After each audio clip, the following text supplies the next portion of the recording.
Olá, sou Paulo Eduardo e nós estamos chegando para mais um estudo no canal Minuto Missionário. Muito obrigado por nos acompanhar, muito obrigado por já estar aí do outro lado. Louva a Deus pela sua vida, louva a Deus pela sua companhia todos os dias aqui.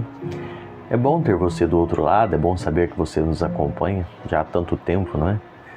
Você que está aí desde o começo de Atos dos Apóstolos, eu fico muito feliz. Tenho certeza que no final desses estudos, não sei quando ainda, mas você vai olhar para Atos dos Apóstolos com outro olhar.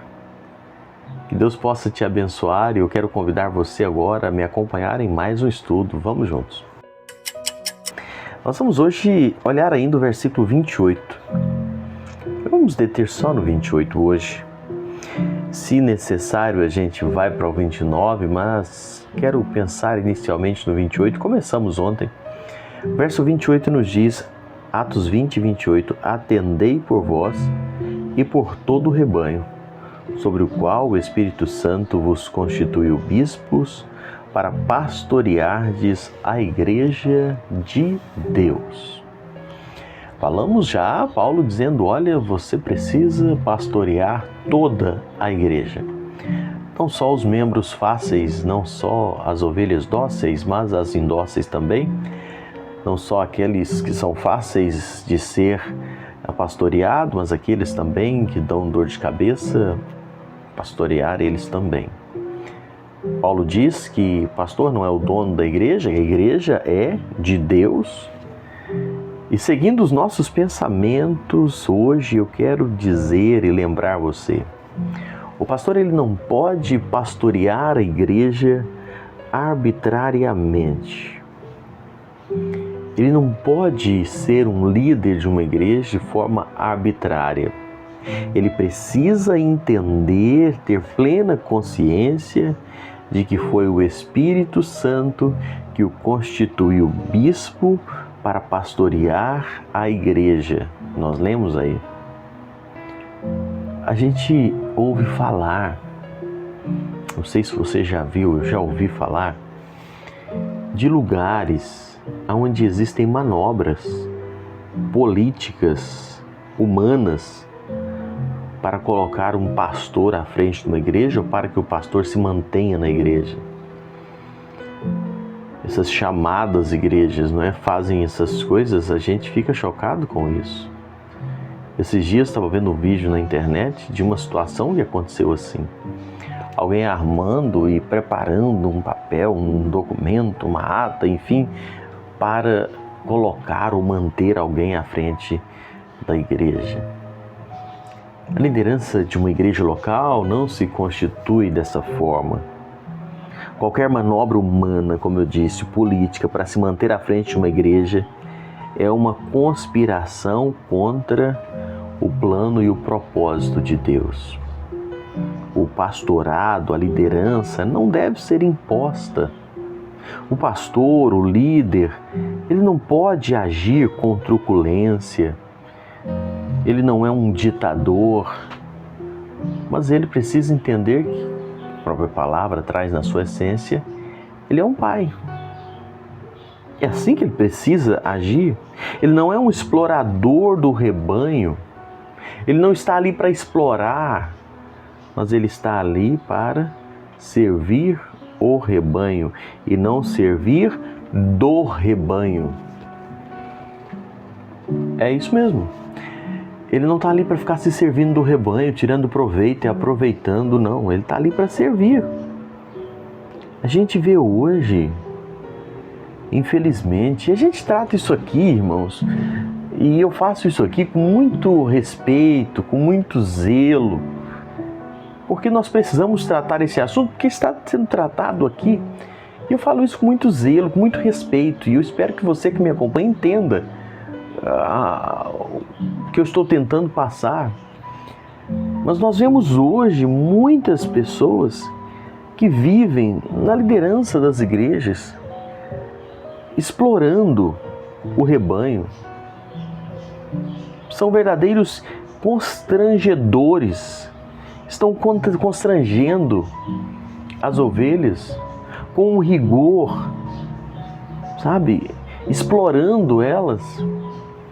Isso é muito triste de ver, e muitas pessoas se sentindo constrangidas pela fé que têm, pela boa fé, e se sentindo constrangidas nesses ambientes, sejam emocionalmente, até fisicamente, abusadas muitas vezes, financeiramente constrangidas.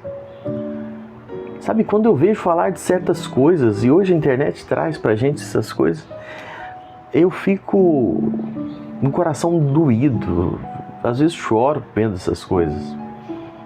Porque não é isso que o Senhor deixou como a sua igreja, não é isso que Ele estabeleceu como princípio de igreja. E a gente vê esses líderes vivendo na sua ganância, vivendo na sua anseio por poder, por status, por dinheiro, por fama, humilhando, constrangendo muitas vezes a boa fé dos incautos, não é como dizem, dos fiéis muitas vezes ali. Existem cada orquestração para que a pessoa permaneça no cargo, fazendo conchavos pecaminosos, achando que é um cargo que você vai passar de pai para filho. Você já deve ter visto isso, né? Ah, porque o pai era, o filho agora vai ser o próximo. Porque era o pai, agora o genro tem que passar, porque isso não é hierarquia, isso é um dom, isso é um chamado. Isso é algo que o Senhor escolhe, o Senhor capacita com dons diferentes. É assim que funciona, é o Espírito Santo conduzindo, guiando. Pode ser um pai e um filho? Pode, mas isso não é assim que funciona. É o Senhor. Existem casos em que o pai foi um líder e o Senhor levantou o filho para ser também. Mas isso não é uma obrigação, isso não é uma imposição. O pastor deve aceitar que o pastorado de uma igreja não é algo que deve ser aceito ou dispensado por conveniência. Eu vou pastorear tal igreja, eu vou liderar tal igreja porque é perto da minha casa, porque é um lugar bom, é uma cidade boa para se viver.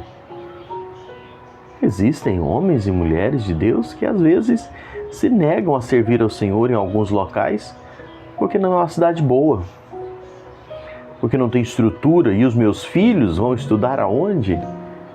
E como vai ser a minha família morando naquele lugar? É triste essas coisas, é revoltante essas coisas. A liderança, você liderar uma igreja, desenvolver um trabalho à frente desta igreja, não é você que escolhe o lugar pelo seu bel prazer. Eu atualmente estou servindo ao Senhor 3.000 quilômetros de distância. Eu saí de uma cidade grande e vim morar numa cidadezinha pequena do interior, mas com prazer no meu coração, em paz, porque eu estou onde o Senhor me colocou para servi-lo. Não é por conveniência, é por chamada, por convicção. E assim precisa ser feito. Nós precisamos entender o valor da igreja aos olhos de Deus. A igreja, a Bíblia diz, a igreja é a noiva do Cordeiro, a menina dos olhos de Deus. Ele comprou com o seu precioso sangue, o sangue de Cristo Jesus. Ao tocar na igreja é ferir a noiva do Filho de Deus. O Senhor tem zelo pelo seu povo. Perseguir a igreja é perseguir o próprio Senhor da igreja. Nós precisamos estar com cuidado em relação a isso, servindo ao Senhor com fidelidade, com compromisso, e fazendo isso para a glória de Deus. Lembrando, os pastores que tratam com rigor desmensurado as ovelhas de Cristo dispersam o rebanho, deixam desprotegidos, expostos ao ataque de lobos. Estão desprezando aquela escrava resgatada e amada do coração de Deus. Eu volto a dizer, a noiva do seu bendito Filho. Eu termino com John Stott. Ele diz: as ovelhas são o rebanho de Deus, o Pai, compradas pelo precioso sangue de Deus, o Filho, e supervisionada por pessoas indicadas por Deus, o Espírito Santo. Essa é a síntese da igreja e a responsabilidade de liderar a igreja. Deus nos abençoe e nos ajude a vivermos assim para a glória de Deus. Mais uma vez, muito obrigado por nos acompanhar e até o próximo encontro, se assim o Senhor nos permitir.